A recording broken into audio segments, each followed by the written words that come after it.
Magandang araw sa lahat.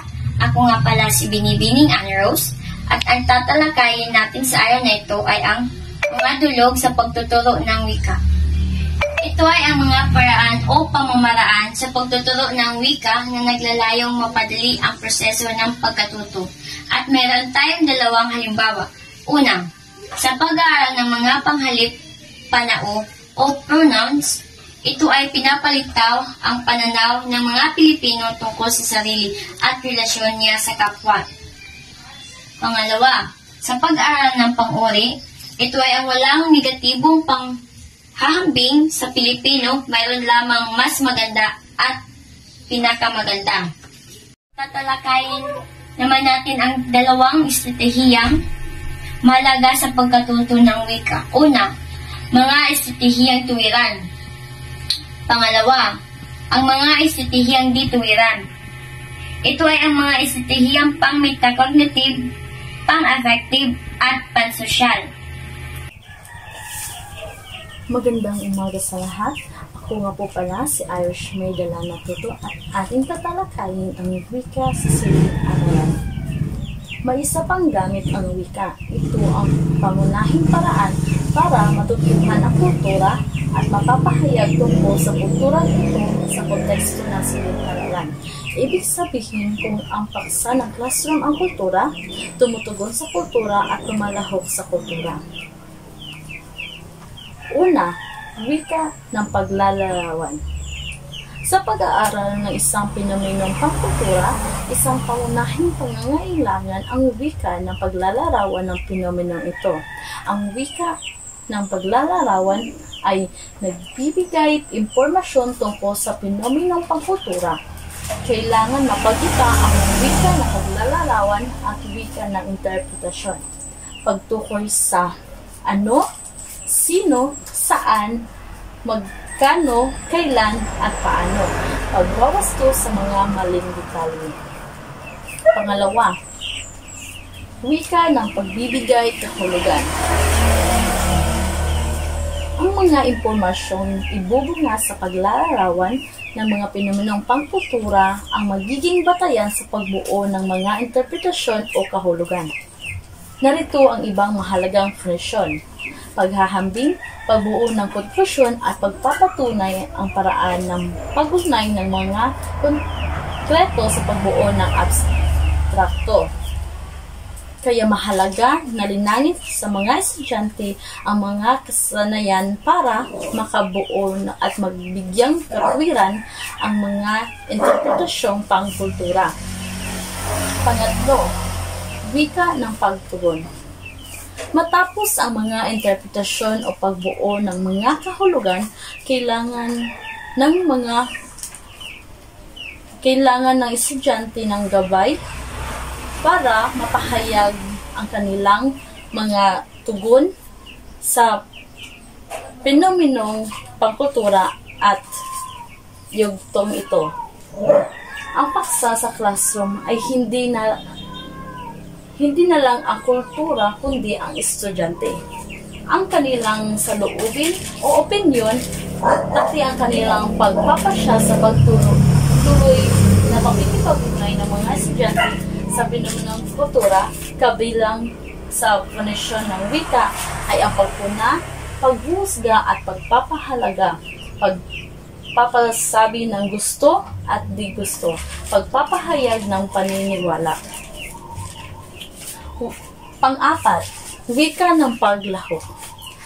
Ang pag-alam, pagbibigay kahulugan, pagbuo ng tugon ng mga estudyante sa penomenong pangkultura ay hindi dapat mapupunta sa estudyante at sa classroom lamang, kundi kailangang matutunan ang pag-iimpluwensya sa ibang tao at pamayanan, pagbalik ng mga kabatiran at karunungan sa lipunan. Mga posibleng funksyon ng wika na maaaring ituro sa mga estudyante ay ang pakikipag-ugnay sa tao, pagbabahagi ng karanasan at ideya. Dumako naman tayo sa ang mga estratehiya sa pagtuturo ng wika.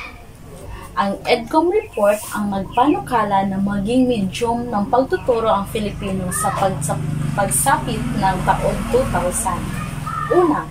Sa una, ikalawa at ikatlong baitang ay vernacular ang medium ng pagtuturo.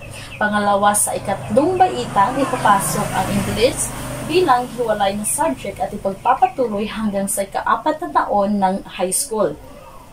Pangatlo, sa ika-4 na baitang, Filipino ang medium ng pagtuturo para sa lahat ng subject maliban sa English hanggang ika-4 na taon sa high school. Ika-4, sa Malaon, ililipat sa Filipino ang edukasyong technical vocational. Ika-5, pagkilala sa karapatan sa academic freedom ng mga institusyon at pagpili ng wika ng pagtuturo sa edukasyong pangkolehiyo.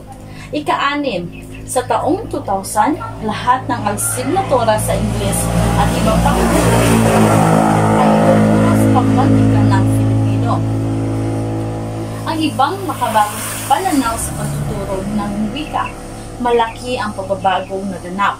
Noon, kaalamang structural o kayarian ng wika ang pinagtutuunan ng pansin.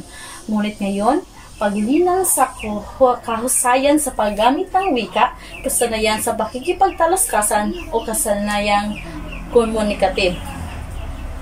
Components na kailangan upang makapagsalita at matanggap ng lipunan na binubuo ni HIMSS sa acronym ng speaking. Sa letrang S, setting, kung saan nag-uusap. Sa letrang P, participants, kung sino ang nag-uusap. Sa letrang E, ends, kung ano ang layo ng pag-uusap. Sa letrang A, sequence, kung paano ang sunod-sunod na gawain, pagbati, pangangamusta at pagtanong. Sa letrang K, keys, kung anong estilo o speech register, formal o di-formal. Sa letrang E, instrumentalities, kung pasalita ba o pasulat. Sa letrang N, norms, kung ano ang paksa ng usapan.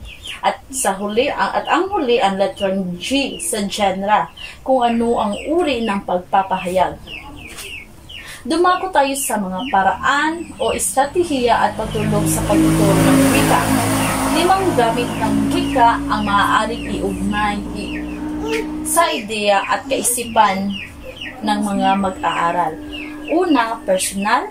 Pangalawa, interpersonal. Pangatlo, directive. Pang-apat, referential. At ang huli, ang imaginative. Yun lamang po at maraming salamat. Sa aking pagpapatuloy, tatalakayin naman natin ang dalawang estratehiyang mahalaga sa pagkatuto ng wika. Una, mga estratehiyang tuwiran. Pangalawa, ang mga estratehiyang di tuwiran. Sa madaling salita, ito ang mga estratehiyang pang-metacognitive, pang-affective at pansosyal. Dadako naman tayo sa mga paraang komunikative sa pagtuturo ng wika. Ano nga ang mga paraang komunikative? Mayroon tayong dalawang pamaraan. Una, nag-uugat sa National Functional Approach na pinanunod ni David Wilkins ng Britanya o focus sa mensahe kaysa forma o instruktura. Pangalawa, mensahe at binago ni Wilkins ang kanyang sariling pagtuturo ng wika. Ang mga batayang pamaraang komunikative